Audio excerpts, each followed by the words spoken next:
takin to ka kamalong na nga isak leuchin hilaya pasien sunga lungdam dan na thei keule na omna gamu ki hek phial le jong nang ma hi ve ding na hi manin nang lungtang ma hi ve ding ai manin lungdam na sot khan nei tuan lo ding nei ve ai jong in to pa ong piak ding lungdam na lob na nei leuchin sol tak pol thong ina om laya a khut si kol kibul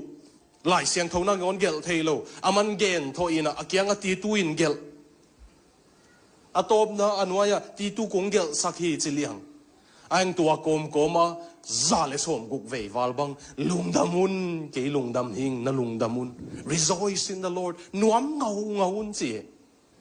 bang ituak pial zonga asia ipa apa itu ading isun sia theom ke azong tua bang itu lai ta ka zong lungdam ngau to pa lei tu nong koi lungdam ei nun tak na nong piak bebek zong lungdam ei achi thei lungtang inei ke level koi gam na om zong wa na nun tak nau chim tak ding nei ve wo